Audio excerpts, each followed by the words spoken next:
जय माता दी। मैं astrologer, tarot card reader, numerologist Kiran Sethi आज आपसे बात करूंगी गुप्त नवरात्रों के बारे में। जी हाँ, गुप्त नवरात्रि। बहुत सारे लोगों को गुप्त नवरात्रों के बारे में नहीं पता, कुछ लोगों को पता भी है। हर साल हम 2 बार गुप्त नवरात्रि मनाते हैं, लेकिन उसी तरीके से साल में 2 बार गुप्त नवरात्रि भी आते हैं। ये गुप्त नवरात्रि उतना ही महत्व रखते हैं जितना कि हमारे बाकी 2 नवरात्रे। इन गुप्त नवरात्रों की माँ की दिल से पूजा करनी चाहिए, उत्सव मनाना चाहिए, जैसे कि आप बाकी नवरात्रों में करते हैं। माँ को भोग लगाना चाहिए। अब गुप्त नवरात्रे जो है, अगर आपके मन में कोई भी मनोकामना चल रही है तो इन गुप्त नवरात्रों में अगर आप माँ की पूजा करते हैं तो आपकी वो मनोकामना जल्दी ही पूरी होने के योग बनते हैं। अगर आपको कोई रोग परेशान कर रहा है, आपके काम नहीं बन रहे, आप ईश्वर को पाना चाहते हैं, यानी कि उस परम पिता परमेश्वर की प्राप्ति करना चाहते हैं, और इन गुप्त नवरात्रों में अगर आप माँ के 9 दिन पूजा करते हैं तो आपकी वो मोक्ष प्राप्ति के रास्ते खुलने में आसानी हो जाती है। माँ का ध्यान लगाना, माँ की पूजा करना से आपको उतना ही फल मिलेगा। अगर आपको संतान प्राप्ति की इच्छा है, काफ़ी समय हो गए हैं शादी को हुए, संतान प्राप्त नहीं हो रही, तो आज मैं आपको कुछ उपाय बताऊंगी जिन उपायों को करके आप संतान प्राप्ति कर सकते हैं। आपको वो ब्लेसिंग माता रानी की प्राप्त हो सकती है। अगर आपके ऊपर बहुत ज़्यादा कर्जे हैं तो भी आपने उन दिनों में माँ को इन चीज़ों का भोग लगाना है। अगर आपको रोग परेशान कर रहा है तब आपको क्या करना है। अगर आप किसी भी रिसर्च वर्क में या आपके प्रोफेशनल लाइफ में कोई प्रॉब्लम आ रही है तो भी आपको क्या उन 9 दिनों में उपाय करने हैं, क्या माँ को भोग लगाना है, ये हम आज जानने की कोशिश करेंगे। लेकिन सबसे पहले ये नवरात्रे शुरू कब हो रहे हैं। ये नवरात्रे 11 जुलाई को शुरू हो रहे हैं। नवरात्रे 8 दिन के रहेंगे। एक नवरात्रे का शेष यानी कि षष्ठी और सप्तमी एक ही दिन पड़ रही है। इस दिन माँ के दोनों रूपों की एक ही दिन में पूजा होगी। सुबह 5:31 से 7:30 बजे तक आप अपने घर के मंदिर की सजावट, पूजा करके घट स्थापना जो लोग करना चाहते हैं वो ज़रूर करें। उसी तरीके से करनी होती है जैसे कि आप बाकी नवरात्रों में करते हैं। तो माँ के उन 9 दिनों में यानी कि पूजा वैसे ही होगी। घट स्थापना अगर आप करना चाहें तो कर सकते हैं, नहीं करना चाहें तो आप माँ के 9 दिन पूजा पाठ अवश्य करें, माँ को भोग ज़रूर लगाएं। ये 9 दिन आपको क्या क्या भोग लगाना है इसके बारे में तो हम जानेंगे ही जानेंगे, लेकिन ये गुप्त नवरात्रि का महत्व और क्यों बढ़ रहा है इसमें एक ये भी हम जान लेते हैं। जब ये गुप्त नवरात्रि 11 जुलाई को शुरू हो रहे हैं, उस दिन सर्व सिद्धि योग है, और इस नवरात्रि में जो समाप्ति हो रही है वो रवि योग में हो रही है, यानी 18 जुलाई को माँ हाथी की सवारी में सवार होकर आ रही है।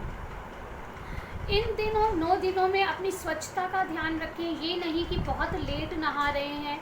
इन 9 दिनों में यानी कि इन 8 दिनों में 8 दिन के व्रत रहेंगे। 8 दिनों में समय पर नहाने की, स्वच्छ रहने की कोशिश करें। सुबह शाम घर में जोत ज़रूर चले, और जो अखंड दिया जला सकते हैं तो उसके तो महत्व ही अलग हो जाएगा। अगर आप अखंड दिया जला सकते हैं तो बहुत ही शुभ रहेगा। आपको इन 9 दिनों में माँ को लौंग और पतासे तो भेंट करने ही करने हैं, लेकिन अलग अलग दिन क्या भेंट करना है वो भी हम जानते हैं। माँ के अलग अलग दिन माँ को भेंट करके आप माँ के आशीर्वाद को कैसे प्राप्त कर सकते हैं। घर पर किसी भी मेहमान के आने पर कोशिश करें वो आपके घर से कुछ ना कुछ खाकर ज़रूर जाए, खाली पेट वो ना जाए। इस बात का आप ध्यान ज़रूर रखें। माँ के इन 8 दिन यानी 18 जुलाई तक माँ को रोज़ एक लाल चुन्नी ज़रूर चढ़ाएं। नवरात्रि के दौरान यानी कि 11 जुलाई से 18 जुलाई तक कोशिश करें किसी भी तरीके से काले नीले कपड़े ना पहनें। अब माँ के 9 दिनों में क्या भोग लगाना है। पहले दिन माँ को घी का भोग लगाना है। इसको लगाने से आपकी सभी मनोकामनाएं पूर्ण होंगी, संतान प्राप्ति, कर्ज से मुक्ति, रोगों से मुक्ति। माँ के दूसरे दिन माँ को मिश्री और चीनी ज़रूर भोग लगानी है, और माँ से अपनी लंबी आयु की प्रार्थना करनी है। माँ के तीसरे दिन माता को दूध से बनी हुई वस्तुओं का भोग ज़रूर लगाएं। इससे आपकी संतान प्राप्ति की इच्छा जल्दी ही पूरी होने के योग बनेंगे। माँ के चौथे दिन माँ को मालपुआ ज़रूर भोग लगाएं। माँ को मालपुआ भोग लगाने से आपके कई कष्टों से मुक्ति मिलेगी। माँ के 5वें दिन माता रानी को केले का भोग ज़रूर लगाएं। संतान प्राप्ति, रोगों से मुक्ति, आर्थिक स्थिति में बेहतरी होगी। माँ के 6ठे दिन माँ को शहद का भोग लगाएं और 7वें दिन माँ को गुड़ का भोग लगाएं। अब 6ठे दिन और 7वें दिन नवरात्रा एक ही है, तो उसी दिन आपको इन दोनों चीज़ों का भोग लगाना है। माँ के 8वें दिन माँ को नारियल का भोग ज़रूर लगाएं, नारियल भेंट करें।